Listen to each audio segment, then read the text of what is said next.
C'est une occupation de saison. Je veux parler bien sûr de la chasse aux champignons. C'est parti. Après les fortes pluies de ces derniers jours, la cueillette peut commencer.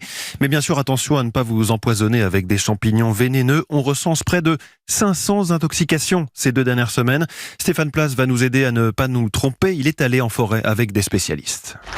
Ah ben justement, voilà une jolie tête, couleur marron, puis sortir le couteau, déterrer le champignon. Des sols gonflés d'eau après les grosses pluies de ces derniers jours et des rayons de soleil qui percent désormais les feuillages de ce bois girondin. Condition idéale pour la pousse des champignons et particulièrement celle des cèpes. Jacques Boyer du Cercle d'études mycologiques en Aquitaine. Les cèpes font partie des bolets. Les bolets sont caractérisés par des petits points sous le chapeau, contrairement à d'autres champignons qui ont des lames. Déjà, lorsqu'on trouve un champignon, on le cueille, le pied y compris, et on retourne la bête pour voir si ce sont des lames, si ce sont des pores, etc. Dans les bolets, il y a 4 cèpes. C'est le cèpe de Bordeaux, c'est le cèpe d'été, Boletus estivalis, c'est ce qu'on appelle la tête noire, qui est le Boletus aereus, et un cèpe que l'on peut pas trouver ici parce que c'est un montagnard, qu'on appelle le cèpe acajou. Les caractéristiques de ces 4 cèpes, c'est que lorsque vous le coupez en deux, il reste d'une blancheur immuable. Ça veut dire que c'est un cèpe comestible. Globalement, dès qu'un champignon, lorsque vous le touchez, commence à bleuir, à quelques exceptions près, ou lorsque vous le coupez bleuit très franchement, à éviter. Ne cueillir et ne manger que les champignons que l'on connaît, règle d'or, et au moindre doute, demander à une pharmacie